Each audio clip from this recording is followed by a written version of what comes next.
Hello hello എല്ലാവർക്കും എഴുതാപ്പുറത്തിൻ്റെ അടുത്ത എപ്പിസോഡിലേക്ക് സ്വാഗതം. ഇത്തവണ നമ്മുടെ ടോപ്പിക് എന്ന് പറയുന്നത് 2010 ശേഷം ഉള്ള മലയാളം പോപ്പുലർ ഫിക്ഷൻ ഓഥേഴ്സും അവരുടെ പുസ്തകങ്ങളിലും നോട്ടബിൾ ആയിട്ടുള്ള കൃതികളെ കുറിച്ചാണ്. അപ്പം ഇന്ന് നമ്മളെ കിക്ക് ഓഫ് ചെയ്യാൻ എനിക്ക് തോന്നുന്നു ഈ ഏരിയയിൽ ഏറ്റവും ഇൻ ടച്ച് ആയിട്ടുള്ള ആള് കൃഷ്ണകുമാറാണ്. അപ്പോൾ കൃഷ്ണകുമാറിന് തന്നെ കൊടുക്കാം. ഓക്കെ, ഞാനപ്പോൾ അനൂപ് ശശികുമാറിൽ നിന്ന് തുടങ്ങാം. അപ്പം ശരിക്കും ട്രോൾ ലൈബ്രറിയാണ് ആ ലോക്ക്ഡൗൺ ടൈമിൽ ബുക്സ് കൂടുതൽ വാങ്ങാനുള്ളൊരു കാരണം. നമുക്ക് വായന വീണ്ടും റീസ്റ്റാർട്ട് ചെയ്യാൻ. അത്രയും നാളും മൊബൈലിൽ ഇപ്പോഴുമാണ് മൊബൈലിൽ നോക്കി അങ്ങനെ മൊത്തം സ്ക്രീനിലായിരുന്നു വേസ്റ്റ് ചെയ്തുകൊണ്ടിരുന്നത് നമ്മുടെ ടൈം മുഴുവൻ. അപ്പോൾ ആ സമയത്ത് ഈ ട്രോൾ ലൈബ്രറി ഫോളോ ചെയ്യുമ്പോഴാണ് കണ്ടത് ഈ അർബൻ ഫാൻറ്റസി എന്ന് പറഞ്ഞിട്ടൊരു സംഭവം. മലയാളത്തിലെ ആദ്യത്തെ അർബൻ ഫാൻറ്റസി എന്ന് പറഞ്ഞിട്ടൊരു പുസ്തകം കണ്ടു. അപ്പോൾ ഇത് എന്താണ് സംഭവം എന്ന് അറിയാൻ വേണ്ടിയിട്ട് ഞാൻ പുള്ളിയെ ഒന്ന് കോൺടാക്ട് ചെയ്തു, ഒന്ന് ചാറ്റ് ചെയ്ത് നോക്കി ഇൻസ്റ്റയിൽ. അപ്പോൾ പറഞ്ഞു, വായിച്ചു നോക്ക്, ഉഗ്ര സാധനമാണ്. കേരളത്തിൽ ഇങ്ങനെ കുറേ അതായത് നമ്മുടെ കൊച്ചിയിൽ ഒരു അണ്ടർവേൾഡ് എന്ന് വെച്ചാൽ മറ്റൊരു പാരലൽ വേൾഡ്. അതിനകത്ത് മറ്റേ ആൾനരികൾ, മറ്റേ ചോരകുടിയന്മാർ, ഇങ്ങനെ കുറെ കാര്യങ്ങൾ പറയുന്നത്. ആൾനരി എന്ന് പറയുമ്പോൾ നമ്മുടെ വെയർ വൂൾഫ്സ് ആണ്. ചോരകുടിയന്മാർ ഓബിയസ്ലി വാമ്പയേഴ്സ് ആണ്. അപ്പോൾ ഇതൊക്കെ നമ്മുടെ കൊച്ചി തന്നെ നമ്മുടെ ചുറ്റും ജീവിക്കുന്നു, ഒരു പ്രത്യേക സൊസൈറ്റി ആയിട്ട് ജീവിക്കുന്നു എന്ന് പറയുന്ന ഒരു സംഭവമാണ്. ഇത് വായിച്ചപ്പോൾ ഒരു വേൾഡ് ബിൽഡിംഗ് ആണ്. അനൂപിനടുത്ത് ഞാൻ അത് പറഞ്ഞിരുന്നത്. ഈ പുസ്തകത്തിന് കോപ്പി കിട്ടാൻ തന്നെ ബുദ്ധിമുട്ടായിരുന്നു. കാരണം ഒന്നാമത്തെ കാര്യം, ഇത്രയും പോപ്പുലറായ ബുക്കിന്റെ മുകളിൽ എത്രാമത്തെ പതിപ്പ് എന്ന് പറയുന്ന ഒരു സംഭവമില്ല. ബുക്ക് ഓൾറെഡി DC നോവൽ മത്സരത്തിന് സമ്മാനം കിട്ടിയ പുസ്തകമായിരുന്നു. അപ്പോൾ പുസ്തകത്തിനെ പറ്റി എല്ലാവരും സംസാരിക്കുന്നുണ്ട്. ആമസോണിൽ കോപ്പി കിട്ടാൻ ബുദ്ധിമുട്ടാണ്. ഞാനതിൽ നോട്ടിഫൈ കൊടുത്തിട്ടാണ് എനിക്ക് കോപ്പിയുടെ ഒരു അലേർട്ട് വന്നത്, മീൻസ് സ്റ്റോക്കിൻ്റെ അലേർട്ട് വന്നത്. അപ്പോൾ അതിൽ പതിപ്പുകളുടെ എണ്ണം കാണില്ല. കാരണം ഇപ്പം നമ്മൾ കാണുന്ന പ്രവണതയാണ്, പുസ്തകങ്ങൾക്ക് എല്ലാത്തിനും മുകളിൽ ഒരു സ്റ്റാമ്പ് ഉണ്ടാവും, 2ാം പതിപ്പ് 3ാം പതിപ്പ്. അപ്പോൾ നമുക്ക് കാൽക്കുലേറ്റ് ചെയ്യാം എത്ര പുസ്തകം വിറ്റുപോയി എന്നുള്ള കാര്യം. അപ്പോൾ എനിക്കതൊരു വളരെ ഇതായിട്ട് തോന്നി, ഒരു ഇൻട്രസ്റ്റിംഗ് ഫാക്റ്റായിട്ട് തോന്നി ഈ ബുക്കിനെ പറ്റി. അപ്പോൾ പുസ്തകത്തിലേക്ക് ചെല്ലുമ്പോൾ വളരെ തിന്നായിട്ടുള്ള ബുക്ക്, ചെറിയ പുസ്തകമാണ്. ആ പുസ്തകത്തിൽ ഈ ലോകത്തിനെ പറ്റി ഒരു തുടക്കമാണ്. നമുക്കൊരു വേൾഡ് അങ്ങ് ബിൽഡ് ചെയ്ത് വെച്ചിരിക്കുക. അപ്പോൾ അതിനകത്ത് ഈ പറയുന്ന നരേറ്ററിനെ പലരും റെഫർ ചെയ്യുന്നത് കുമ്പാരി എന്നാണ്. പുള്ളി കോമ്രേഡാണ് പലരുടെയും. അപ്പോൾ പുള്ളി എല്ലാ സൊസൈറ്റികളുമായിട്ട് പുള്ളിക്ക് ബന്ധമുണ്ട്. ഈ സൊസൈറ്റികൾ തമ്മിൽ കാണില്ല. അതായത് അവർ തമ്മിൽ എപ്പോഴും ദേ can see I to I, അത്രയും ഇതിലാണ് നിൽക്കുന്നത്. അപ്പൊ ഇതാണ് അതിന്റെ ക്രക്സ്, ആ ബുക്കിന്റെ സംഭവം. പക്ഷെ വളരെ ഇൻട്രസ്റ്റിംഗ് ആണ്. കാരണം മലയാളത്തിൽ ഇത് ആദ്യമാണ് ഇങ്ങനത്തെ ഒരു സംഭവം ഞാൻ വായിക്കുന്നത്. അപ്പൊ എനിക്കിത് വായിച്ചപ്പോൾ നാച്ചുറലി ഇൻസ്പയർഡ് ആയി. ഞാൻ എൻ്റെ അടുത്ത വർക്ക് പക്ഷേ ഒരു അർബൻ ഫാൻറ്റസി എഴുതിയാൽ കൊള്ളാമെന്ന് ഒരു ആഗ്രഹം തോന്നി. കാരണം എനിക്ക് വളരെ ഇൻട്രസ്റ്റിംഗ് ആയൊരു സംഭവമാണ് മിത്തോളജി. നമ്മുടെ റിയൽ ലൈഫിൽ ആ മിത്തോളജി അല്ലെങ്കിൽ ഈ ഫാന്റാസ്റ്റിക്കൽ ക്യാരക്ടേഴ്സ് ഉള്ള കാര്യം. ഇപ്പോൾ ഹാരി പോട്ടർ എല്ലാവർക്കും ഇഷ്ടപ്പെടാനുള്ള കാരണം അതൊരു യങ് അഡൽട്ട് ഫിക്ഷനോ ഒരു ഫാന്റസി നോവൽ ആവുന്നതുകൊണ്ടല്ല. അതിന്റെ മെയിൻ സംഭവം അതൊരു അർബൻ ഫാന്റസി ആയതുകൊണ്ടാണ്. ഹാരി പോട്ടർ റിലേറ്റബിലിറ്റി, നമ്മുടെ ചുറ്റുവട്ടമുള്ള ഒരാൾക്ക് സംഭവിക്കുന്ന കഥയാണ്. അതെ, റിലേറ്റബിലിറ്റിയാണ്. അതായത് അങ്ങനെ ഒരു സംഭവത്തിൽ ഇങ്ങനെ കുറെ മാജിക്കൽ ബീയിങ്സിന്റെ ഇടപെടലുകൾ, അതാണ് ഇതിന്റെ മെയിൻ കാര്യം. അതായത് നാച്ചുറലായിട്ട് നടക്കുന്നതിന്. അപ്പൊ ഇതില് ഇപ്പൊ ലോക സിനിമ എടുത്തു കഴിഞ്ഞാൽ ലോക അർബൻ ഫാന്റസി എന്ന രീതിയിൽ ഞാനൊരു നോട്ട് ഇട്ടിരുന്നു ഫേസ്ബുക്കിൽ. പക്ഷെ ഈ അനുവേട്ടം വന്നിട്ട് പറഞ്ഞു അത് ശരിക്കും അർബൻ ഫാന്റസി അല്ല. കാരണം urban fantasy means it is actually link to a particular region. ആ റീജിയൻ വേണം അതിന്. കാരണം ഇതിന് ഫസ്റ്റ് ചാപ്റ്റർ ആ റീജിയനെ പറ്റി പറയുന്നതാണ്. കൊച്ചി എന്ന നാടില് ഇങ്ങനെ കുറെ എന്താ പറയാ, ആ നാടിനെ പരിചയപ്പെടുത്തുന്നതായിട്ടാണ് ഈ തുടക്കം, ഇതിന്റെ ഫസ്റ്റ് ചാപ്റ്റർ. അപ്പോൾ ലോകം നമുക്ക് എവിടെ വേണമെങ്കിലും പറിച്ചു നടാം. ലോകം ആക്ച്വലി മലയാളികൾ എവിടെ ഉണ്ടെങ്കിലും അവിടെ കൊണ്ടുപോയിടാം. കാരണം കേരളമായിട്ട് ബന്ധമുണ്ടെന്നേ ഉള്ളൂ. ഒരു അർബൻ ഫാന്റസി എന്ന് പറയാൻ പറ്റില്ല എന്നാണ് പുള്ളിയുടെ ഒരു അഭിപ്രായം. പിന്നെ ഉള്ളത് ആരെങ്കിലും വായിച്ചാണോ ഇത്? അനൂപ് വായിച്ചാന്ന് തോന്നുന്നു അല്ലേ, 8ാമത്തെ വെളിപാട്? ഞാൻ പുള്ളിയുടെ 3 പുസ്തകം വായിച്ചത്. ഓക്കെ. നിങ്ങളുടെ അഭിപ്രായം പറയാം 8ാമത്തെ വെളിപാടിനെ പറ്റി. ഇപ്പൊ എനിക്ക് ആക്ച്വലി നല്ല ഞാനൊരു സിംഗിൾ വരി വെച്ച് നിർത്താം. എനിക്കതിൽ ഏറ്റവും സ്ട്രൈക്കിംഗ് ആയിട്ട് തോന്നിയത് 8ാമത്തെ വെളിപാട് മാത്രമേ ഞാൻ വായിച്ചിട്ടുള്ളൂ. വളരെ ഒരു ഷോർട്ട് ബുക്കാണ്. ഏറ്റവും സ്ട്രൈക്കിംഗ് ആയിട്ട് തോന്നിയെന്ന് വെച്ചാല് അതിനകത്ത് വാമ്പയേഴ്സിന് ചാവുകൾ എന്നാ വിളിക്കുന്നത്, നടക്കും ചാവ്, അങ്ങനെ ആ വാക്ക് ഉപയോഗിച്ചെന്നാണ് എന്റെ ഒരു ഓർമ്മ. Walking death. അപ്പൊ അതിൽ എവിടെയൊരു എവിടെയോ കൊടുത്തിരുന്നു, ഇത് ചോര ഒടിച്ചു കഴിഞ്ഞാൽ ഫുൾ ചോമ്പ് കളറാവും. അപ്പം എനിക്കതിൽ ഇത് പെട്ടെന്ന് എനിക്ക് ഏറ്റവും സ്ട്രൈക്കിംഗ് ആയിട്ട് തോന്നിയിട്ടുള്ള ഇതാണ്, ആ ഒരു വാമ്പയർ ചോര ഒടിച്ച ചോമ്പ് കളറാവുക എന്നുള്ളത് ഏറ്റവും ഓൾഡസ്റ്റ് മിത്താണ്. ആ ഒരു സംഭവം പിന്നീടുള്ള ഡെറിവേറ്റീവ് വർക്കില് സിനിമകളിലൊന്നും അതിനെ കുറിച്ചില്ല. That means he has done his research really really well. എന്നാലാണ് പുള്ളി അത് ഇങ്ങോട്ട് കൊണ്ടുവന്നത്. സോ എന്താ പറയുക, നമ്മൾ ചെയ്യുന്ന സോഴ്സ് മെറ്റീരിയലിനോട് ഒരു ആത്മാർത്ഥതയുള്ള ഒരാളായിട്ട് എനിക്ക് അദ്ദേഹത്തിനോട് തോന്നലുണ്ടായത്, അങ്ങനെ ഒരു തോന്നൽ എനിക്ക് ഉണ്ടായത്. ഒന്ന് സോ ഒന്ന് പരിചയപ്പെടേണ്ട ആളാണ് അനൂപ്. കാരണം ആൻഡ് എനിക്ക് പിന്നെ ഒന്ന് പരിചയപ്പെടാവുന്ന ആളാണ്. കാരണം തീർച്ചയായിട്ടും പിന്നെ കേരളത്തിന്റെ പേഴ്സോണിഫിക്കേഷൻ ഉണ്ടല്ലോ, Perumal, all that added a genuinity ആ source material. It's a foreign concept, വാമ്പയർസും വെയർവോൾസും, ആൻഡ് നന്നായിട്ട് കേരളത്തിൽ റൂട്ട് ചെയ്യാൻ പറ്റി എന്നുള്ളതൊരു it's not an ordinary thing. It's a very well done world building. കഥ സ്റ്റോറി വളരെ സിമ്പിൾ ആണ്, പക്ഷെ ആ world building is really really good. Sandy, you can add yours. പിന്നെ അതിൽ എനിക്ക് അതിൻ്റെ ഹിസ്റ്ററി ട്രേസ് ചെയ്ത പാട്ട് ഭയങ്കര ഇഷ്ടമായിരുന്നു. എനിക്ക് I don't remember it exactly, പക്ഷെ എനിക്ക് തോന്നുന്നു കുറേ കൊല്ലങ്ങൾക്ക് മുമ്പ് കേരളത്തിൽ ഇവർ വരുന്നതാണ് ഏതോ ഒരു കപ്പലിൽ, നമ്മുടെ ട്രേഡേഴ്സിൻ്റെ കപ്പലിൽ അങ്ങനെ എന്തോ വരുന്നതായിട്ടാണ് എൻ്റെ ഓർമ്മ. ആ പാർട്ടൊക്കെ ഭയങ്കര ഒരു ഹോമോജിനിറ്റി ഉണ്ട് ഈ പറഞ്ഞതുപോലെ. എന്ന് പറഞ്ഞു കഴിഞ്ഞാൽ ആ കേരളത്തിൻ്റെ കൊച്ചിയുടെ എൻവയോൺമെന്റ് എസ്റ്റാബ്ലിഷ് ചെയ്ത് അതിലെങ്ങനെയാണ് ഇത് വന്നത്. പിന്നെ ഇതെല്ലാം ഒരു അണ്ടർവേൾഡ് പോലെയാണ് ഇവരെല്ലാവരും. അവരെല്ലാവരും തമ്മിൽ പരസ്പരം ഒരു കോമ്പറ്റീഷനും ഒരു ടെൻഷനും എല്ലാം ഉണ്ട്. ഒരു കോൾഡ് വാർ. അതെ, കറക്റ്റ്. അപ്പോ ഇപ്പൊ അനൂപ് പറഞ്ഞ പോലെ അതങ്ങ് ചുമ്മാ എഴുതാൻ പറ്റുന്ന സാധനമല്ല. അത് നല്ലപോലെ എസ്റ്റാബ്ലിഷ് ചെയ്തിട്ടുള്ളതാണ്. ചെറിയ ബുക്സ് ആണ് എല്ലാം, പക്ഷെ എല്ലാത്തിലും നല്ല മീറ്റ് ഉണ്ട്. വളരെ ഡിസ്റ്റിൽഡ് ആണ് ഈ പുസ്തകങ്ങൾ. ആക്ച്വലി പുള്ളി വായിക്കുന്ന സാധനങ്ങളൊക്കെ ഇങ്ങനെ തന്നെയാണ് എൻ്റെ അടുത്ത് മറ്റേ ജിം ബുച്ചറിനെയൊക്കെ അങ്ങനത്തെ ഓതേഴ്സിനെയൊക്കെ പരിചയപ്പെടുത്തിയത്. അപ്പോൾ നീൽ ഗെയ്മാനൊക്കെ വായിക്കുന്ന ആളാണ് പുള്ളി. അപ്പോൾ നീൽ ഗെയ്മാനൊക്കെ എടുത്ത് വായിച്ചിട്ടുണ്ട് ഒബിയസ്ലി. ജിം ബുച്ചർ, അങ്ങനെ മറ്റേ ഡ്രസ്റ്റ് ഫയൽസ് ഒക്കെ ഇല്ലേ, അതൊക്കെ ഞാൻ വായിക്കുന്നത് മൂപ്പര് പറഞ്ഞിട്ടാണ്. അപ്പോൾ ഇത് മൂപ്പര് ശരിക്കും ആ ഒരു എക്സ്പോഷർ ഉണ്ട്. ഈ പറഞ്ഞ പോലെ പോപ്പുലർ മീൻസ് എന്താണ് എഴുതുന്നതിനെ പറ്റി നല്ല ഐഡിയ ഉള്ള ആളാണ് ശരിക്കും പറഞ്ഞാൽ. അല്ലാതെ ചുമ്മാ തോന്നിയ പോലെ അതിനെ സെറ്റ് ചെയ്തിരിക്കുന്നതല്ല. ഇപ്പം നമ്മൾ 9-ാം വീട് എന്ന് പറയുമ്പോൾ, അപ്പോൾ അടുത്ത ബുക്കിലേക്ക് വരുമ്പോൾ 9-ാം വീട് എന്ന് പറയുമ്പോൾ ശരിക്കും പറഞ്ഞാൽ സാൻഡി എഴുതിയ അതേ കാലഘട്ടത്തെ പറ്റി തന്നെയാണ്. വഞ്ചനാട്ടിലെ വേതാളങ്ങളിൽ അതേ കാലഘട്ടമാണ്. അതിന്റെ ഫ്ലിപ്പാണ്, അതിന്റെ അതർ പെർസ്പെക്റ്റീവ്. അതെ, ദി അതർ സൈഡാണ് ശരിക്കും. അപ്പോൾ അത് പക്ഷേ ഈ ഇപ്പോൾ കാന്തപാല ചരിത്രത്തിൽ നമ്മളിതുപോലെ തന്നെ മിത്തോളജി അല്ലെങ്കിൽ ഹിസ്റ്റോറിക്കൽ പോർഷൻസ് പറയുന്നതും മറ്റേ പെട്ടെന്ന് നമ്മൾ ഇതിലേക്ക് മാറുമ്പോൾ ചെറിയൊരു നമുക്കൊരു ഡിസ്കണക്ട് അല്ലെങ്കിൽ ഒരു പേസ് കുറവ് ഫീൽ ചെയ്യും പ്രസന്റ് ലൈഫിലേക്ക് വരുമ്പോൾ.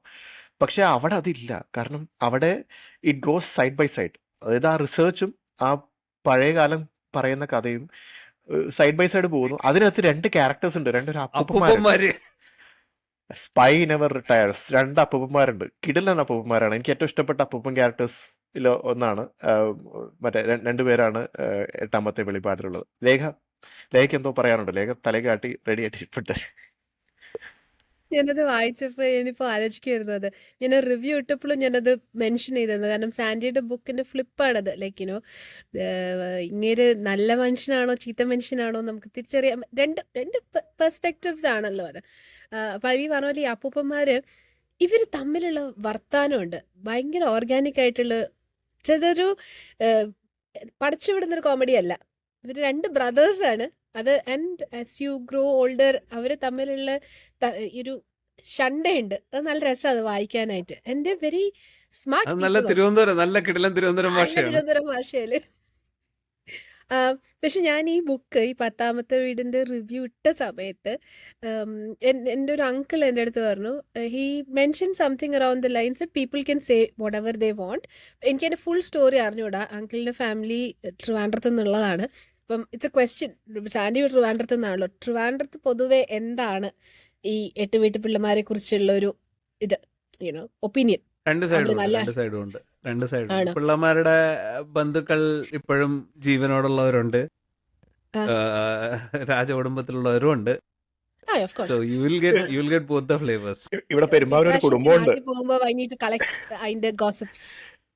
ഇവിടെ പെരുമ്പാവൂർ ഒരു താവഴിയുണ്ട്. എട്ടുവീട്ടിൽ പിള്ളമാരുടെ കുടുംബത്തിന് താവഴിയെ പറ്റി പറഞ്ഞു കേട്ടിട്ടുണ്ട്. അവർക്കും ഇതൊക്കെ തന്നെയാണ് അഭിപ്രായം. അവര് രണ്ടു ഭാഗത്തും നിൽക്കുന്നില്ല, നിഷ്പക്ഷരായിട്ട് നിൽക്കുന്ന ആൾക്കാരാണ്.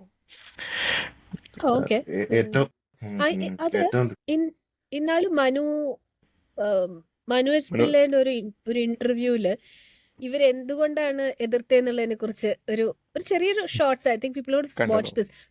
ഇവരുടെ പ്രശ്നം ഹി വാസ് നോട്ട് ലെജിറ്റിമേറ്റ് ആയിട്ടുള്ള ഇവരുടെ ഫാമിലി ലൈനിൽ നിന്നുള്ളതല്ല, ഈ തിരുവിതാംകൂർ ഫാമിലി ലൈനിൽ നിന്നല്ല, അഡോപ്റ്റ് ചെയ്ത് വന്നു എന്നുള്ളതിലായിരുന്നു പ്രശ്നം എന്നാണ്.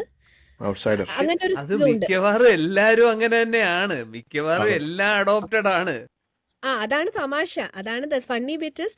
ഇപ്പം ദന്തസിംഹാസനം, ഇപ്പം ഐവറി ത്രോൺ വായിക്കുകയാണെങ്കിൽ അതിലെ എല്ലാ രാജകുമാരിമാരും അവിടെ നിന്ന് കോലത്ത് നാട്ടിൽ കൊണ്ടുവന്നേക്കണതാണ്, അവരുടെ കുട്ടികളാണ്. അല്ലാണ്ട് I don't think they ever had. And generations ആയിട്ട് ഈ അഡോപ്ഷൻസ് നടക്കുന്നുണ്ട്. തൃപ്പൂണിത്തുറന്ന് ഒരു സി 90s അഡോപ്റ്റ് ചെയ്തിട്ടുണ്ട്. ചൈൽഡ് മോർട്ടാലിറ്റി ഇത്രയും ഉള്ള ഒരു കാലത്ത് you cannot really rely on one lineage to sustain the rule. അതെ. അത് ഒന്ന്. അപ്പൊ ശരിക്കും പറഞ്ഞു കഴിഞ്ഞാല് it is not nepotism. You had അല്ല, a line, you had a line. And the other thing is, ഇതിൽ തന്നെ കഴിവില്ലാത്തവര് they have actually died pretty soon. അധികം നാള് ഭരിക്കാൻ പറ്റിയിട്ടില്ല പലർക്കും. അപ്പോ അത് തന്നെ ഇതിന്റെ ഉള്ളിലെ കളിയാണോ എന്ന് ആർക്കറിയാം, റൈറ്റ്? ഇതുണ്ട് മാർത്താണ്ഡവർമ്മയ്ക്ക് മുമ്പ് 2 രാജാക്കന്മാരുണ്ട്. രാമവർമ്മ ബിറ്റ്വീൻ. കഴിഞ്ഞ് മാർത്താണ്ഡവർമ്മയുടെ ഇടയില് 2 രാജാക്കന്മാരുണ്ട്. മാടത്തിൻകൂറും രണ്ടുപേരുണ്ട്. രണ്ടാമത്തെ ആളുടെ പേര് മറന്നുപോയി. ഇരണിയൽ മാടത്തിൻകൂർ, അങ്ങനെ എന്തോ രണ്ട് ചെറിയ തമ്പുരാന്മാരുണ്ടായിരുന്നു. ഇവര് രണ്ടുപേരും 6 മാസത്തിൽ താഴെ ഇതിൽ ഇരുന്നിട്ടുള്ളൂ, മർത്താണ്ഡവർമ്മയ്ക്ക് സിംഹാസനത്തിൽ ഇരുന്നിട്ടുള്ളൂ. കഴിയുണ്ടോന്ന് അറിയില്ല. മരിച്ചുപോയി. അപ്പോ ക്വൈറ്റ് പോസിബിൾ. അത് it could be that they are being eliminated due to their inability to rule. Or അല്ലെങ്കിൽ എക്സ്റ്റേണൽ, ഇന്റേണൽ കള്ളിങ്ങും ആവാം, എക്സ്റ്റേണൽ ഇൻഫ്ലുവൻസും ആവാം. You'll never know. അപ്പൊ സംഭവം വളരെ സിമ്പിൾ ആണ്. ഇവർക്കൊരു ലൈനുണ്ട്, ബാക്കപ്പ് ലൈനുണ്ട്. ഈ ബാക്കപ്പ് ലൈൻ മുഴുവൻ ക്രിയേറ്റ് ചെയ്തിട്ടുള്ളത് ഇങ്ങനെ ഈ പുറത്തുനിന്ന് ദത്തെടുത്ത തമ്പുരാട്ടിമാരാണ്. അതും ഈ ലോക്കലായിട്ടുള്ള നായർ ചീഫ്റ്റൈൻസ് ആണ് ഇവരിലെ ഈ മക്കളുടെ എല്ലാം ഇത്. പിന്നെ അവര് എന്തൊക്കെയോ യാഗമൊക്കെ ചെയ്തിട്ടാണ് ഈ ക്ഷത്രിയ ആവുന്നത്. ഹിരണ്യഗർഭ. അപ്പൊ മാർത്താണ്ഡവർമ്മ ശരിക്കും ശൂദ്രനായിരുന്നു എന്നാണ് പറയുന്നത്, ബൈ ബർത്ത്. അത് കഴിഞ്ഞിട്ട് എന്തൊക്കെയോ യാഗം ചെയ്ത് ക്ഷത്രിയനാകുന്നതാണ്. അതിനെയാണ് അപ്പൊ ഹിരണ്യഗർഭം എന്ന് പറയുന്നത്. ഈ അതന്നെ, അതാണ് വാക്ക്, ഹിരണ്യഗർഭം. ഹിരണ്യഗർഭം. ഓക്കെ. അപ്പോ He pledges അങ്ങനെ നോക്കി everything to Padmanabha Swami. He says, instead of calling himself the king, he does something very എന്താ പറയാ, പൊളിറ്റിക്കലി റൈറ്റ് ആയിട്ട് പുള്ളി ഇതെല്ലാം ഭഗവാന്റെയാണ്, ഞാൻ ഭഗവാന്റെ ദാസനാണ്, ഭഗവാന്റെ പേരിൽ ഞാൻ ഭരിക്കുന്നു എന്നേ ഉള്ളൂ. ഈ shifts the whole thing to Padmanabha Swamy. Padmanabha Swamy question ചെയ്യാൻ ആരും വരില്ലല്ലോ. വേറൊരു പെർസ്പെക്റ്റീവ് ഈയിടെയായിട്ടുള്ള കിട്ടിയിട്ടുള്ള ഹിസ്റ്റോറിക്കൽ റിസർച്ച് വെച്ചിട്ട് മാർത്താണ്ഡവർമ്മയെ എതിർത്ത് നിന്ന ആൾക്കാർ ആക്ച്വലി 8 വീട്ടിൽ പിള്ളമാരല്ല, പകരം 8 വീട്ടിൽ മാടമ്പിമാരെന്ന് പറഞ്ഞ് വേറെ ഗ്രൂപ്പ് ഓഫ് ആൾക്കാരാണെന്ന് വരെ പറയുന്നുണ്ട്. പക്ഷെ നമുക്ക് പോപ്പുലർ ആയിട്ടുള്ള സ്റ്റോറി സി വി രാമൻപിള്ളയുടെ നോവലൈസേഷൻ ആയതുകൊണ്ട് കഥ എങ്ങനെ മാറിയതായിട്ട് ആണ് പറയുന്നത്. ബുക്ക് എനിക്ക് തോന്നുന്നു MG ശശിഭൂഷൺ എഴുതിയതാണ്. ആണെങ്കിൽ പുള്ളിയുടെ കുറെ വീഡിയോസ് ഉണ്ട് ഇപ്പൊ യൂട്യൂബില്. അതില് പുള്ളി അതിനെ കുറിച്ച് പറയുന്നുണ്ട്. അനൂപ് പറഞ്ഞിട്ട് ഞാൻ വഞ്ചിനാട്ടിലെ വേതാളങ്ങൾ എഴുതിയപ്പോ one of the references was ശശിഭൂഷന്റെ മാർത്താണ്ഡവർമ്മ ചരിത്രവും പുനർവായനയും. അതായിരുന്നു വൺ പുനർവായന. ഓഫ് ദ മെറ്റീരിയൽസ് ആ ദാറ്റ് ഐ യൂസ്ഡ്. കാരണം നമുക്കിപ്പോ ഒരുപാട് ചരിത്രം എന്ന് വെച്ചാൽ നമുക്ക് ആക്ച്വലി ആ കറക്റ്റ് സോഴ്സ് ഉണ്ടാവില്ല. ഇപ്പം ചന്ദ്രഗുപ്ത മൗര്യന്റെ കഥ എടുക്കുകയാണെങ്കിൽ പുള്ളി BC 300 വർഷം ആ ടൈമിൽ ജീവിച്ചിരുന്ന മനുഷ്യനാണ്. പക്ഷെ പുള്ളിയുടെ ആക്ച്വൽ സ്റ്റോറിയെ കുറിച്ച് അറിയാവുന്ന ഡീറ്റെയിൽസ് അധികവും popularly will take it from Mudrarakshasa എന്ന് പറയുന്ന ഒരു സംസ്കൃത നാടകത്തിൽ നിന്നാണ് എടുക്കുന്നത്. അത് നൂറുകണക്കിന് വർഷങ്ങൾക്ക് ശേഷം വന്നൊരു നാടകമാണ്. പക്ഷെ ബൾക്ക് ഓഫ് ദ സ്റ്റോറി നമ്മൾ അവിടെ നിന്ന് എടുക്കുന്നത്. We use that to fill in the blanks. അതേപോലെയാണ് ഇവിടെ. ഒരുപാട് ബ്രിട്ടീഷുകാരുടെ പേപ്പേഴ്സ് ഉണ്ട് മാർത്താണ്ഡവർമ്മയുടെ സ്റ്റോറിയെ പറ്റിയിട്ട്. അപ്പൊ അതില് രണ്ട് രീതിയിൽ പറയുന്നവരുണ്ട്. ഐ മീൻ, പുള്ളി വളരെ ചാമിങ് ആയിട്ടുള്ള ഒരു രാജാവായിരുന്നു, വളരെ റൈറ്റ്ഫുൾ ആയിരുന്നു എന്ന് പറയുന്ന ആളുമുണ്ട്, ഭയങ്കര കൊള്ളൂലാത്ത ആളായിരുന്നു എന്ന് പറയുന്നവരും ഉണ്ട്. It really depends upon what their equation with him was. ആ കാലഘട്ടത്തിൽ അന്നത്തെ കാലത്ത് ഒരു സ്മിയർ ക്യാമ്പയിൻ നടത്തിയതും ആവാം. അതെ, ഡെഫിനറ്റ്ലി. പുള്ളി there is a good chance he might coming have back to wrapped. പുള്ളി Bottom coming line. Back to എട്ടാമത്തെ വഴിപാട്. Finish your പറഞ്ഞോ. thoughts.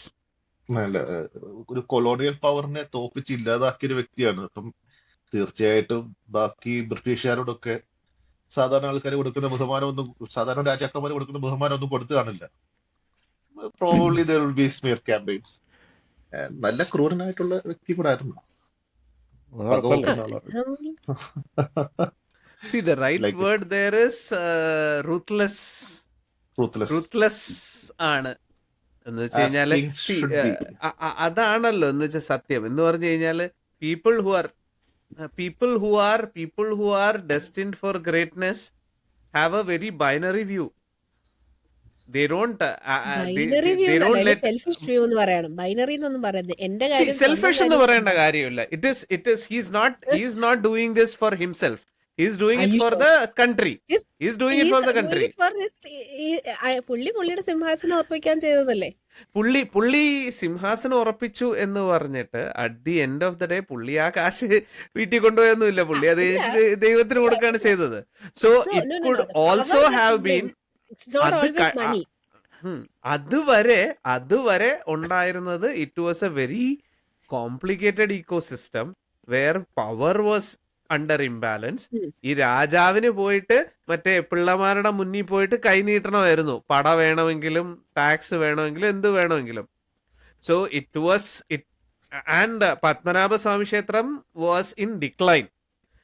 ഖജനാവ് കാലിയായിരുന്നു. സോ ഫ്രം ദാറ്റ് സിറ്റുവേഷൻ പുള്ളി ഇത് വിപുലീകരിച്ചതൊക്കെ ഐ മീൻ അടിയിലത്തെ ചേതോവികാരം എന്ത് വേണമെങ്കിലും ആയിരിക്കാം. But at the end of the day as A king his results were there. How he attained it is different. See, അതാണ് ഞാനിപ്പം over these years I have worked in so many corporations, right? I have seen and I have read about so many corporate leaders. ഇവരൊക്കെ എന്തുവാ ചെയ്യുന്നത്? I mean, anybody who's built an empire didn't do it by making friends. അവര് കമ്പനികളെ ഇങ്ങനെ ശത്രുക്കളെ വെട്ടി വീഴ്ത്തുന്നതിന് പകരം മറ്റേ കമ്പനികളെ വെട്ടി വീഴ്ത്തുകയാണ്, അവരുടെ കോമ്പറ്റീഷനെ വെട്ടി വീഴ്ത്തുകയാണ്. There is a lot of unethical activities that is happening there. So ഞാൻ പറഞ്ഞു വന്നതെന്ന് പറഞ്ഞു കഴിഞ്ഞാല് beyond a point growth doesn't happen by virtue. Beyond a point any growth happens just by ruthlessness and എന്താ പറയണേ, black and white view, my way or highway. ഒരുപാട് compassionate ആവാനും പറ്റില്ല. എക്സാക്ട്ലി. എൻ്റെ ഒരു പഴയൊരു ബോസ് ഉണ്ടായിരുന്നു. പുള്ളി പറയുന്ന ഡയലോഗാണ്, I understand but I am not being paid to understand.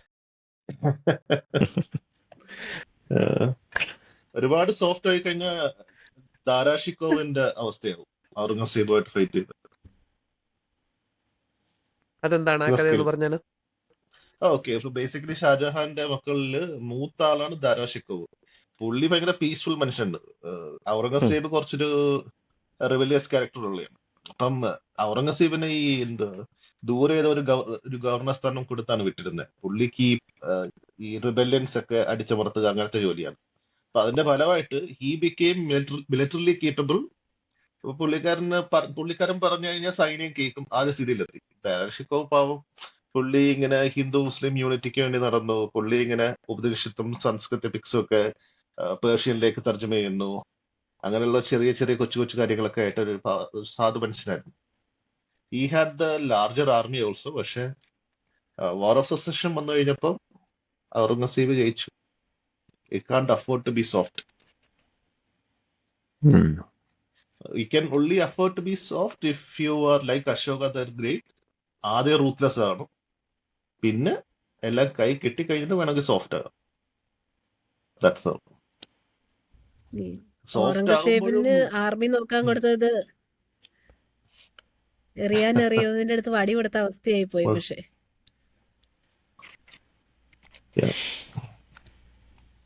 ഹിസ്റ്ററിയിൽ okay, back to Anoop Sasikumar. Yes.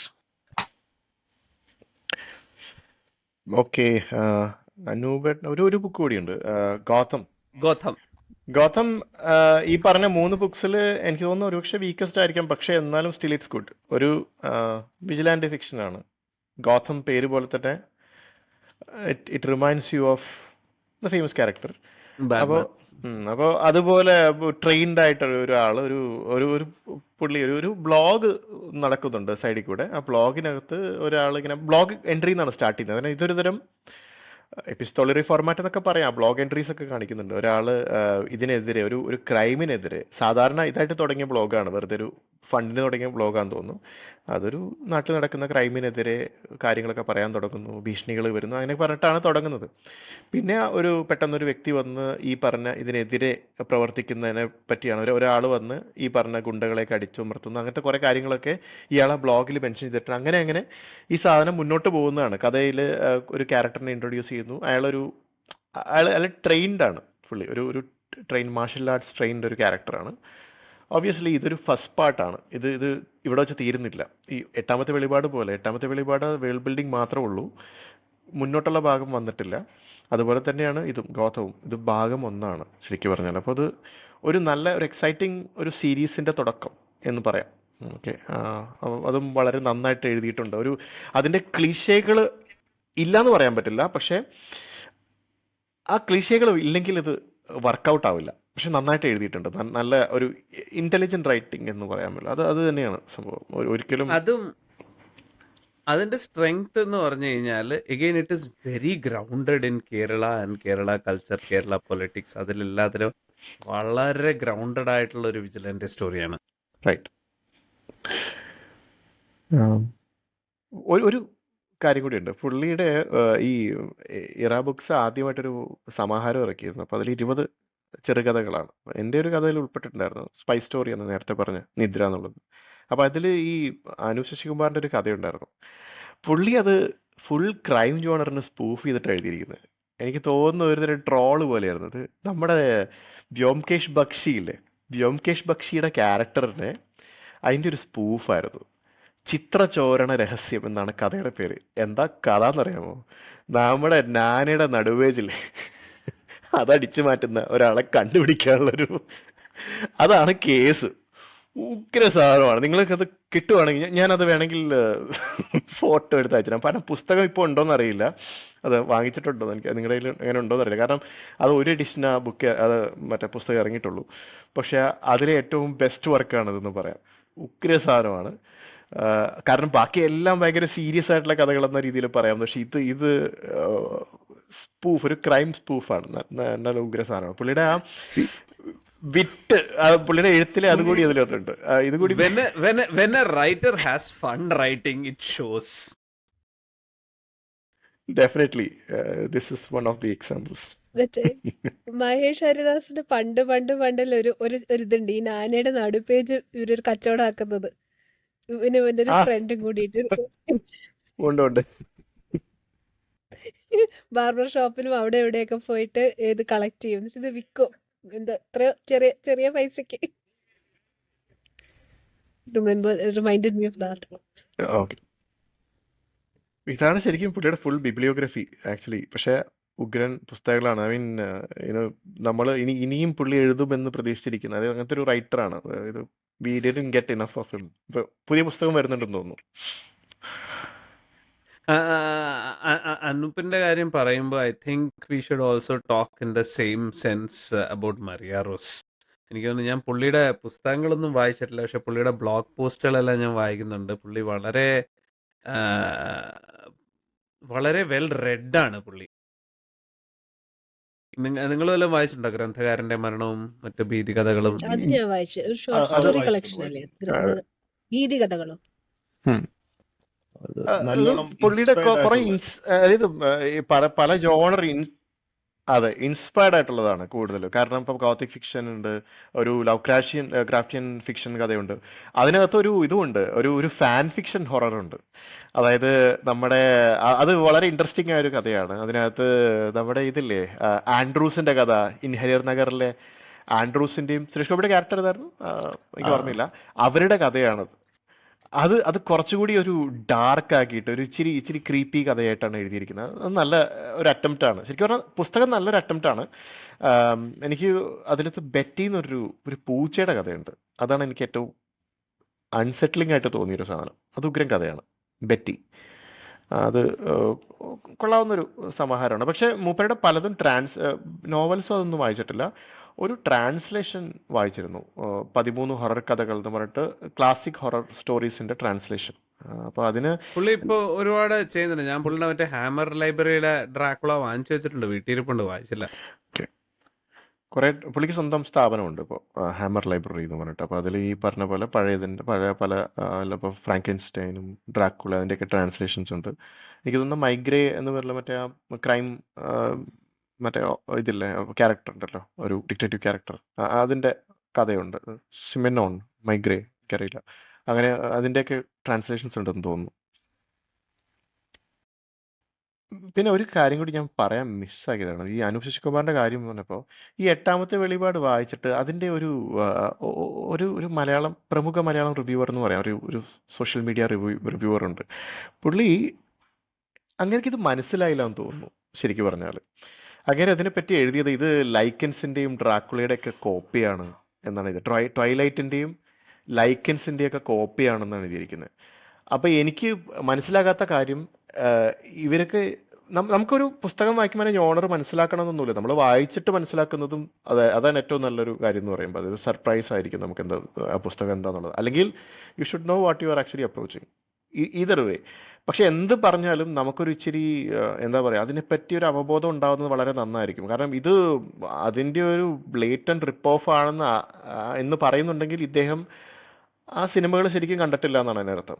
പിന്നെ ഈ പറഞ്ഞ പോലെ ലൈക്കൻസ് എന്ന് പറയുമ്പോൾ ഒരാൾക്ക് മാത്രമേ എഴുതാൻ പറ്റൂ, അല്ലെങ്കിൽ ഒരു വെയർവൂൾഫ്സിനെ പറ്റി ഒരാൾക്ക് മാത്രമേ എഴുതാൻ പറ്റൂ എന്നൊന്നുമില്ല. പക്ഷേ ഇപ്പോൾ ഇദ്ദേഹം തന്നെ let the right one in വായിച്ചു കഴിഞ്ഞാൽ പുള്ളി ഓഹോ അടിപൊളിയാന്നൊക്കെ പറയുമായിരിക്കും ഈ പറഞ്ഞ വ്യക്തി. കാരണം മുറ്റത്തെ മുല്ലയ്ക്ക് മണമില്ല എപ്പോഴും. ഈ ലെറ്റ് ദ റൈറ്റ് വൺ ഇന്നും ഒരു ആംബിയർ സ്റ്റോറിയാണ്. അപ്പോൾ ഇതൊക്കെ ആരും സ്വന്തമായിട്ട് ഉണ്ടാക്കുന്നതല്ല. ഇതൊക്കെ ഓൾറെഡി ഉള്ള ക്യാരക്ടേഴ്സിനെ നമ്മൾ നമ്മുടെ കഥകളിലേക്കൊക്കെ സന്നിവേശിപ്പിക്കുന്നത്. അതെങ്ങനെ അവതരിപ്പിക്കുന്നു എന്നുള്ളതാണ് അതിൻ്റെ വിജയം. അപ്പം ഇത് എന്നെ സംബന്ധിച്ച് വളരെ ഒരു ഹോൾമാർക്ക്, ഒരു മൈൽ സ്റ്റോൺ ആയ ഒരു പുസ്തകമാണ് ശരിക്കും 8ാമത്തെ വെളിപാട്. But I don't know, some people still don't get it. അല്ല, അതൊരു സത്യമാണ് കേട്ടോ. അത് പറഞ്ഞപ്പോഴാണ് ഞാൻ അതിനെക്കുറിച്ച് ആലോചിച്ചത്. കാരണം എന്ന് വെച്ച് കഴിഞ്ഞാൽ see there are certain books that you are not ready for. എന്ന് വെച്ചാൽ നമ്മൾ ആ സ്റ്റൈൽ വായിച്ചിട്ടുണ്ടാവില്ല, നമുക്ക് അത് അറിയത്തില്ലായിരിക്കും. അപ്പം അതിനെ ട്രാഷ് ചെയ്യുന്നതിൽ അർത്ഥമില്ല. But at the end of the day even Stephen king പോലും പുള്ളിയുടെ റൈറ്റിങ്ങിനെ കുറിച്ച് പുള്ളി പറഞ്ഞിട്ടുണ്ട്. പുള്ളിയുടെ ഈ ഷോർട്ട് സ്റ്റോറീസ് പുള്ളി എന്ത് ചെയ്യുന്ന വെച്ച് കഴിഞ്ഞാൽ he looks at certain tropes, right? Certain well-known characters like Boogeyman എന്ന് പറയുന്നത് പുള്ളിയുടെ വളരെ ഒറിജിനൽ ആയിട്ടുള്ള ഒരു സ്റ്റോറിയാണ്. ആ ബൂഗിമാൻ എന്നുള്ള ക്യാരക്ടർ പുള്ളിയുടേതല്ല. അതിനു മുമ്പും എത്ര പേര് എഴുതിയിരിക്കുന്നതാണ് ഈ ബൂഗിമാൻ എന്നുള്ള ക്യാരക്ടർ. അല്ല, എനിക്ക് ആ നമ്മുടെ സമയത്തെ കൊക്കാച്ചിയല്ലേ ഈ ബോഗിമാൻ? അതെ കൊക്കാച്ചി എന്താണ്? കൊക്കാച്ചി കൊക്കാച്ചി പിള്ളേരെ പിടുത്തക്കാരൻ പിള്ളേർ പിള്ളേരെ പിള്ളേർ ആ പിടുത്തക്കാർ കൊക്കാച്ചി വരുന്നു ഭക്ഷണം കഴിച്ചില്ലെങ്കിൽ.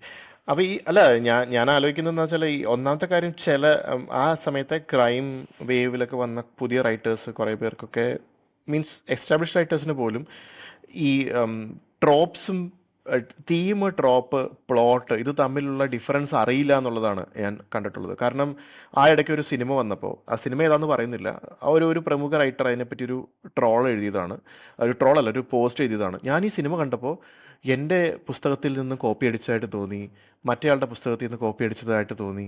അങ്ങനെ പുള്ളി പലരുടെയും സപ്പോർട്ട് വാങ്ങിക്കാൻ വേണ്ടി അവരെയൊക്കെ അതിൽ മെൻഷൻ ചെയ്തിട്ടുണ്ട്, ഇന്ന ആളുടെ പുസ്തകത്തിൽ നിന്ന് കോപ്പി അടിച്ചതായിട്ട് തോന്നി. അപ്പോൾ ഇതൊക്കെ അതിനിടയിൽ ഇയാളെ സപ്പോർട്ട് ചെയ്യാൻ കുറേ വായനക്കാരും, ഐ ഡോണ്ട് നോ. ആക്ച്വലി ഇതൊക്കെ ട്രോപ്സാണ്. ഈ പറഞ്ഞ പോലെ നിങ്ങളൊരു മെഡിക്കൽ കോളേജ് മെൻഷൻ ചെയ്തു, ആ മെഡിക്കൽ കോളേജിൽ ഇതുപോലത്തെ ഒരു റൈറ്റിംഗ് ഉണ്ടെന്ന്. എക്സാമ്പിൾ പറയാം, ഞാൻ സിനിമയുടെ പേര് പറയാം. ഓസ്ലർ ആയിരുന്നു പടം. അതിനകത്ത് ഒരു റൈറ്റിംഗ് ഓൺ ദ വാൾ ഉണ്ട്. അതായത് മറ്റേ മൃതദേഹങ്ങളാണ് കൂടുതൽ സംസാരിക്കുന്നതെന്ന് പറഞ്ഞിട്ട് അതായത് ഒരു ഒരു ഒരു ഫേമസ് കോട്ടുണ്ട്, എനിക്കതിപ്പോൾ ക്ലിയർ ആയിട്ട് ഓർമ്മയില്ല. അത് നിങ്ങളുടെ സിനിമയിൽ ഉപയോഗിച്ചു എന്ന് വെച്ചാൽ അതിനർത്ഥം അതാ മെഡിക്കൽ കോളേജിൽ എഴുതി വെച്ചിരിക്കുന്ന വാചകമാണ്. അതൊരു ട്രോപ്പ്, അതൊരു എലമെൻ്റാണ്. അത് എല്ലാ സ്ഥലത്തും ആർക്കും യൂസ് ചെയ്യാൻ പറ്റുന്നൊരു സാധനമാണ്. അതിനെ പിടിച്ച് അത് നിങ്ങളുടെ ബുക്കിൽ നിന്ന് ചുരണ്ടിയതാന്ന് പറയുന്നത് അതിലും ബാലിശമായിട്ട് എന്താണുള്ളത്? അപ്പോൾ അതുകൊണ്ടായിരിക്കാം ഈ പറഞ്ഞ ഈ ജോണർ അധികം കാലം അവിടെ നിലനിന്ന് പോകാറുത്, അല്ലെങ്കിൽ ആ റൈറ്റേഴ്സ് ഒരുപാട് കാലം നിന്ന് പോകാതിരുന്നത് അതുകൊണ്ടായിരിക്കാം. അപ്പോൾ എന്താ പറയുക, certain intelligence is required. I mean, a certain sort of mood is required for this one. And also, വായനക്കാരൻ്റെ മറ്റേ ക്ഷമ പരീക്ഷിക്കാത്ത പുസ്തകങ്ങൾ എഴുതുന്നവർ ആ സമയത്ത് വളരെ കുറവായിരുന്നു ആ പോപ്പുലർ ഫിക്ഷൻ തരംഗത്തിൽ.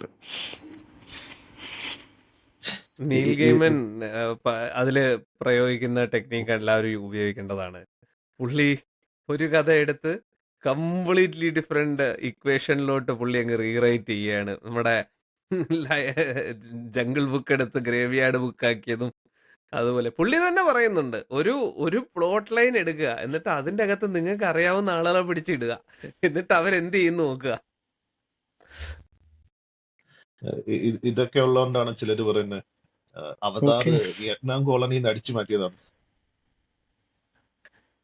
ട്രോപ്പ് എന്താന്ന് മനസ്സിലാകാത്ത സമയത്ത് സോറി സൗണ്ട് ഒന്നുകൂടി പറയാം. പണ്ട് അവതാർ ഇറങ്ങിയ സമയത്ത് അവതാറിന്റെ കഥ വിയറ്റ്നാം കോളനിയിൽ നിന്ന് അടിച്ചു മാറ്റിയതെന്ന് ആത്മാർത്ഥമായിട്ട് പറയുന്ന ചില ആൾക്കാരുണ്ട്. ട്രോപ്പ് എന്താന്ന് മനസ്സിലാകാതെ. ഇവിടെ ശരത്ജി മേനോൻ, ഔട്ട് സ്പോക്കൺ ശരത്ജി മേനോനാണ് ആദ്യം അത് പറഞ്ഞത് വിയറ്റ്നാം കോളനി. സംഭവം എന്താണെന്നറിയോ, ഇതെല്ലാം പൊക്കിയത് ഡാൻസസ് വിത്ത് വൂൾഫ്സ് ആണ്. ഒരു ജാപ്പനീസ് മൂവി ഉണ്ട് ശരിക്കും പറഞ്ഞാൽ, ഡാൻസസ് വിത്ത് വൂൾഫ്സിന്റെ. ആക്ച്വലി അതിൽ നിന്ന് ഇൻസ്പയർഡ് ആണെന്നാണ് പറയുന്നത്. അത് ഞാൻ പേര് മറന്നുപോയി. ആക്ച്വലി ഇതൊക്കെ തന്നെയല്ലേ നമ്മൾ മറ്റേ ഒപ്രസ് ചെയ്യുന്ന ആളുടെ ഒപ്രസ്ഡ് ആകുന്നവരുടെ കൂടെ ഒരാളെ കയറ്റി വിട്ടിട്ട് അയാൾ അവരുടെ കൂടെ ചേരുന്ന ഒരു കോമൺ തീം. അത് ഒരു ട്രോപ്പാണത്. അല്ല, 2005 ഞാൻ സ്കോട്ട്ലൻഡിലായിരുന്നു. അപ്പൊ തിയേറ്ററിൽ പോയി ഒരു സിനിമ കണ്ടു, ജസ്റ്റ് ലൈക്ക് ഹെവൻ, റീസ് വിതർസ്പൂൺ. ഞാൻ ചേട്ടാ ഇത് വിസ്മയത്തുമ്പത്തിന് നോക്കി കോപ്പി അടിച്ചാന്ന്. പിന്നെ അല്ലേ അറിയണ വിസ്മയത്തുമ്പത്തെ കോപ്പിയാണ്.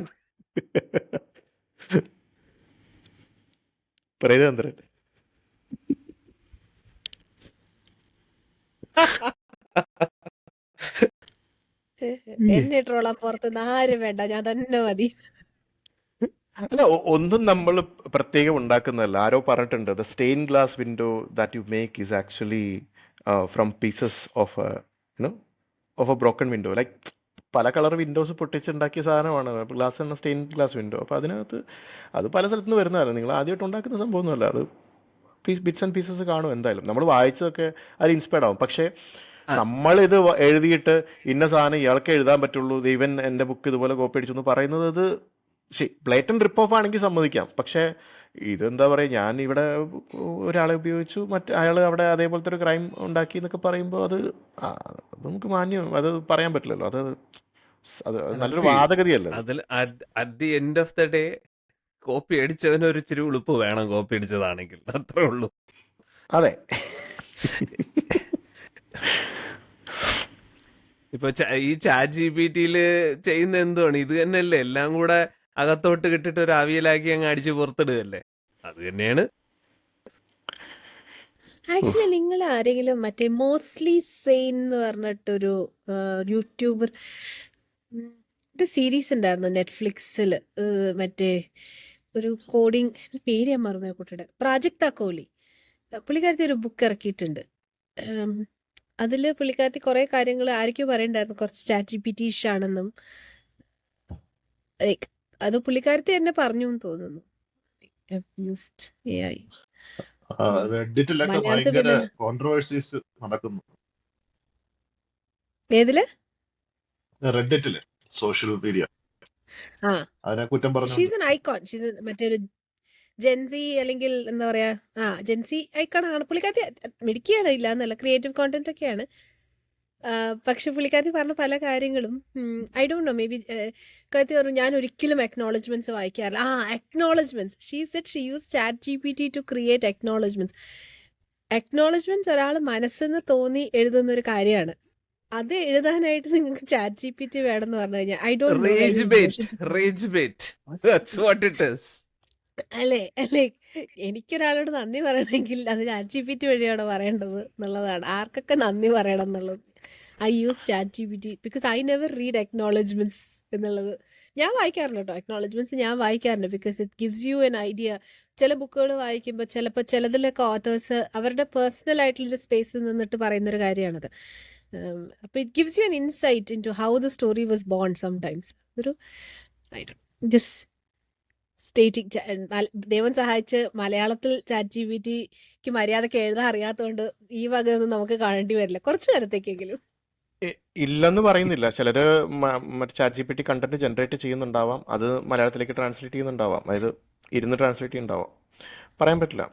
അത്രയും എടുക്കുകയാണെങ്കിൽ പിന്നെ മലയാളത്തിൽ എഴുതിയാൽ പോരുന്നു, ട്രാൻസ്ലേറ്റ് ചെയ്യാനുള്ള എഫേർട്ട് എടുക്കുന്നുണ്ട്. അല്ല ഇത് പ്രശ്നം എന്തെന്ന് പറഞ്ഞു കഴിഞ്ഞാൽ ഇൻ ജനറൽ ഞാൻ കാണുന്ന പോപ്പുലർ ഫിക്ഷനിലെ പ്രോബ്ലം എന്ന് പറഞ്ഞു കഴിഞ്ഞാൽ പ്ലോട്ട്, ഐഡിയാസ്, തോട്ട് പ്രോസസ് അതൊരു സൈഡിൽ പലർക്കും അത് നല്ല പോലെ ഉണ്ട്. രണ്ടാമത്തെ സൈഡ് എന്ന് പറഞ്ഞു കഴിഞ്ഞാൽ എഴുതാനും എഴുതി ഫലിപ്പിക്കാനും ഉള്ള കഴിവ്, റൈറ്റ്? ഇത് രണ്ടും കൂടെ ഒരുമിച്ച് വരുമ്പോഴാണ് you really end up getting A good novel. ഒരു പുസ്തകത്തിന്റെ ബ്ലർബ് ഒരു ഭയങ്കര നോവൽ ഐഡിയ കൊണ്ടുവന്നു കഴിഞ്ഞാലും അതൊരു എക്സ്പ്ലോസീവ് ഐഡിയ ആയിരിക്കും ചിലപ്പോൾ. പലതും വായിച്ചു കഴിയുമ്പം അടിപൊളിയെന്ന് തോന്നുമെങ്കിലും when you get into it അത് ആ ഭാഷയിലും വായിക്കുന്ന ആളെ മുഷിപ്പിക്കാതെ പിടിച്ചിരുത്താനും കഴിയുക എന്ന് പറയുന്നത് ഒരു കഴിവാണ്. അത് ഇപ്പോൾ പബ്ലിഷിംഗ് ആക്സസിബിൾ ആയതുകൊണ്ട് ഒരുപാട് ആളുകൾ വരുന്നു. പിന്നെ ഈ പറഞ്ഞ പോലെ ഇൻസ്റ്റാഗ്രാം മാർക്കറ്റിംഗ്, കാശ് കൊടുത്ത ആളുകളെ കൊണ്ട് റിവ്യൂ ചെയ്യിപ്പിക്കുക, അതൊക്കെ ചെയ്ത് കഴിഞ്ഞ് റീച്ചും ഉണ്ടാക്കുന്നു. അതൊക്കെ ഒരു സ്ഥലത്ത് ഇരിക്കുന്നു. But at the end of the day for example ഞാൻ സത്യസന്ധമായി പറയുകയാണെങ്കിൽ രാം കെയർ ഓഫ് ആനന്ദി ഭാഷ വളരെ മോശമാണ്, റൈറ്റ്? പക്ഷേ if you look at A one liner plot it is very relatable.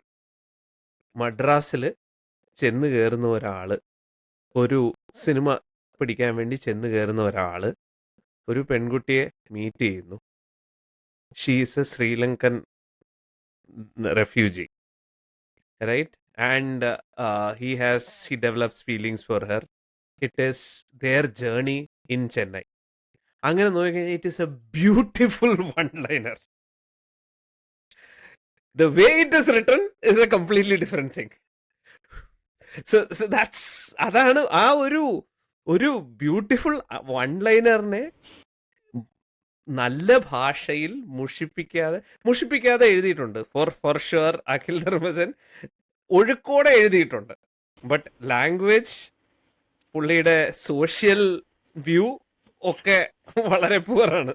അല്ല, പേജ് ടേണറാണ്, ബുക്ക് പോപ്പുലറായി. അതൊരു എന്താ പറയുക, വലിയൊരു സെഗ്മെന്റിനാണ് അത് അപ്പീൽ ചെയ്തത്. അതുകൊണ്ടാണ് ബുക്ക് നല്ല പോപ്പുലാരിറ്റി കിട്ടിയത്. ഇത് ഇത്രയും എന്താ പറയുക, അത്രയും കട്ടി ഭാഷ, കടുകട്ടിയായിട്ടുള്ള ഭാഷയാണ് അവരെ സംബന്ധിച്ച്. വളരെ ലളിതമായിട്ടുള്ള രീതിയിൽ പറയുന്ന ഒരു തീം, അത് വിറ്റുപോകുന്നു, അത്രേ ഉള്ളൂ. അതാണ് മീൻ. Yeah, I mean, while we are at it, it was one of the most popular books of our generation for sure. ഞാൻ വായിച്ചു. ഡെഫിനറ്റ്ലി എനിക്ക് see there are some books that I started 10 copy 15 copy start ചെയ്ത്, ഞാൻ പേര് പറഞ്ഞ ആരെയും അവമാനിക്കുന്നില്ല. പക്ഷേ 10 copy 10 പതിപ്പ് 12 പതിപ്പൊക്കെ പോയ പുസ്തകങ്ങളിൽ എനിക്ക് 10 പേജിൽ കൂടുതൽ വായിക്കാൻ പറ്റാതെ ഞാൻ താഴെ വെച്ച പുസ്തകങ്ങളുണ്ട്. അത് വെച്ച് നോക്കുമ്പോൾ Ram care of Anandi I could read it end to end. It took me probably 3 days. So അതാണ് ആ ബുക്കിന്റെ വിജയം. ഈ പറഞ്ഞ പോലെ ഇതിൽ വികലമായ ഒരുപാട് ഇന്റർപ്രിട്ടേഷൻസ് ഉണ്ട് എന്നെ സംബന്ധിച്ചിടത്തോളം. But that's what it is. A good marketer and somebody who has a story to tell. ഇപ്പോൾ ഒരു കാര്യം ചെയ്യാം, നമുക്ക് ഈ എപ്പിസോഡ് ഇവിടെ വെച്ച് നമുക്ക് കൺക്ലൂഡ് ചെയ്യാം. നമുക്ക് ഇനി ഒരുപാട് പോപ്പുലർ ഫിക്ഷനെ കുറിച്ച് പറയാനുണ്ട്. അപ്പോൾ നമുക്ക് അടുത്ത എപ്പിസോഡിൽ കാണാം. Till then it is Ezhuthapuram signing off. See you soon.